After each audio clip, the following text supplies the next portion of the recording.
雨还没落下来，但那把蓝色的伞已经撑开了，说不上来为什么。第一眼看见王一博这组 Vogue Man 8月刊的预告物料时，脑子里最先蹦出来的画面不是帅，不是高级，而是一种很安静的被定格的瞬间感。复古的卷发蓬蓬松松的堆在额前，雨天的潮气好像隔着屏幕都能闻到。他站在那儿，不笑，也不刻意看镜头，就那么安安静静的待着。可偏偏就是这种不使劲儿的状态，把整张照片的质感撑到了极点。后来仔细想想，这大概就是他最厉害的地方。不靠夸张的姿态去演时尚，而是让时尚自己走过来，落到他身上好了。感性话说完了，接下来聊点实在的，因为这事儿确实值得好好聊。王一博的 Vogue Man 8月生日刊来了，不是普通的商业合作，不是随手拍个封面交差的那种，这是他29岁生日之后真正意义上的第一份重量级时尚回礼。你想想，一个顶级难堪的推封位置，卡着生日节点给出来，这背后的分量，懂行的人自然明白。它不只是一本杂志，更像是一枚别在衣领上的徽章，写着这一步你走稳了。我翻过他这几年的封面履历，说真的，没什么捷径可言，不是突然哪天被谁看中就一步登天，而是一本一本、一刊一刊的磨出来的。从早期的试探性合作，到后来逐渐能扛起大刊主峰，再到如今在主流时尚圈彻底站稳，每一步都有迹可循。这次拿下 Vogue Man， 放在他今年的时尚成绩单里，又是浓墨重彩的一笔。华语男明星的时尚赛道上，他的位置已经不需要再跟谁争了。但让我真正觉得这次不一样的，其实是造型本身。以往大家对他的印象，多少带着点酷、利落、少年气的关键词。这组大片偏偏不走那条路。卷发是那种带着80-90年代港风味道的复古卷，不是精心打理到一丝不苟的那种，而是有点随性，有点毛茸茸的蓬松感。蓝色雨伞不是道具，更像是整个画面的情绪锚点。你看着那抹蓝，就觉得空气是湿的，光线是柔的，时间是慢的。珠宝的搭配克制而精准，没有堆砌，几件关键单品点到即止。手腕上那只经典J12腕表倒是个很有意思的存在，它让整个人从文艺少年的氛围里稍微抽出来一点，多了一层属于成年男性的沉稳和分量。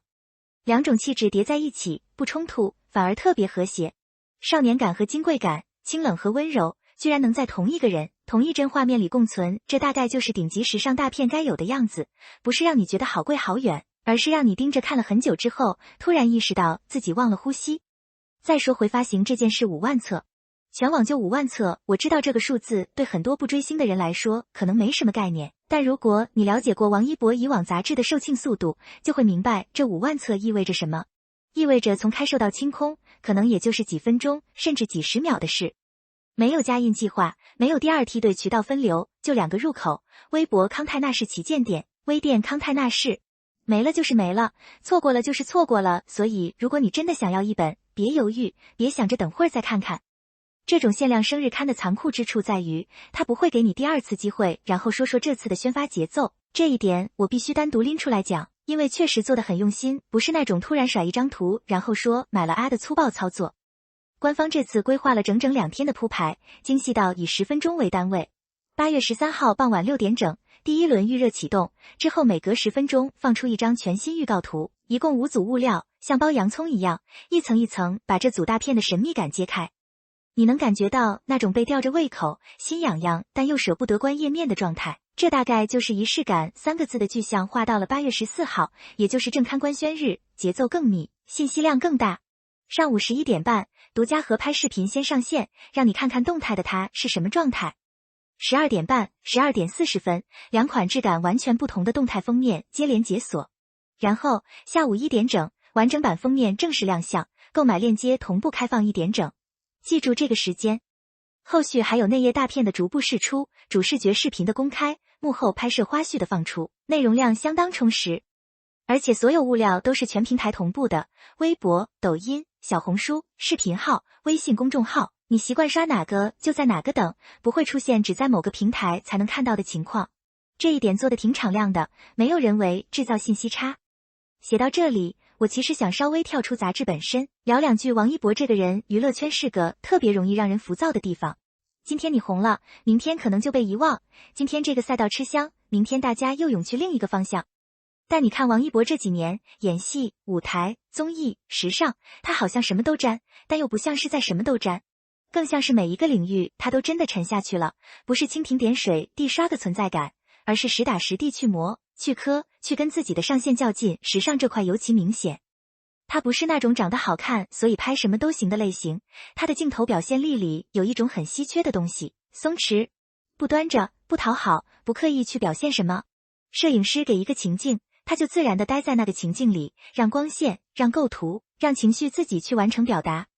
这种能力不是靠颜值就能堆出来的，是真的需要审美积累和镜头经验的。所以这组生日刊之所以让人期待，不只是因为王一博又上封面了这么简单，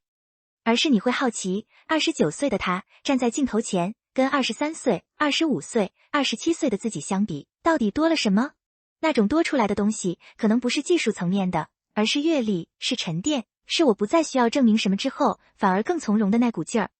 卷发可以烫，雨伞可以撑，珠宝可以戴，但眼神里的东西是岁月给的。最后说一句可能有点矫情的话，8月14号下午1点，这本杂志就会正式跟大家见面了。5万册，不多不少，刚好够那些真正在意的人把它捧在手里。